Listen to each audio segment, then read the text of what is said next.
El mito de las razas puras es una de las estafas más absurdas que se han tratado de imponerle al mundo. Eso es completamente absurdo porque, en fin, me parece que lo que se llama corrientemente la cultura greco-mediterránea no es una cosa a despreciarse.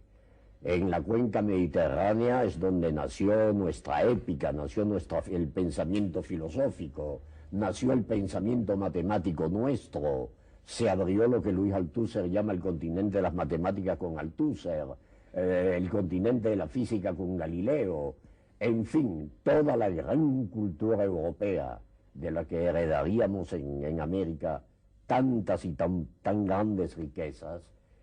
nace en la cuenca mediterránea. ¿Y qué cosa es la cuenca mediterránea? Sino el crisol de mestizajes más fabuloso y más tremendo de la historia.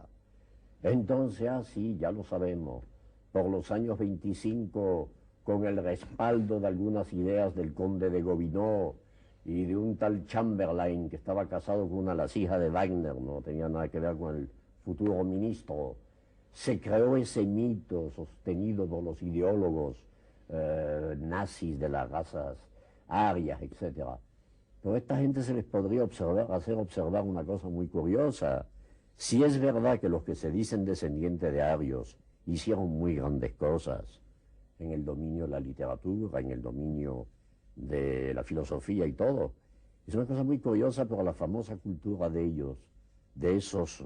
pueblos que se llamaban a sí mismos superiores en todo. Es una cultura que cuaja y aparece realmente en la historia cultural del mundo con un retraso de varios siglos sobre la cultura española, la cultura francesa o la cultura italiana, que descienden de mestizajes, de los mestizajes del Mediterráneo. Porque, en fin, cuando se produce una obra cumbre de la literatura universal como el Fausto de Goethe, no hay que olvidar que llega 2 siglos después del Quijote y muchos siglos después de la Divina Comedia y varios siglos después de Rabelais. Por lo tanto, ni siquiera en eso pueden estar ellos muy orgullosos de esa raza pura que en realidad y además lo demuestra la fecundidad de América Latina en tantos sectores, porque la aportación de América Latina a la cultura universal es mucho más importante de lo que la gente cree generalmente. Yo creo en la fecundidad intelectual de los mestizajes, de los intercambios de sangre, de tradiciones, de rutas, de modos de concebir la existencia, de costumbres, y no creo nada en la superioridad de la llamada raza pura, si es que existen, que eso habría que verlo todavía.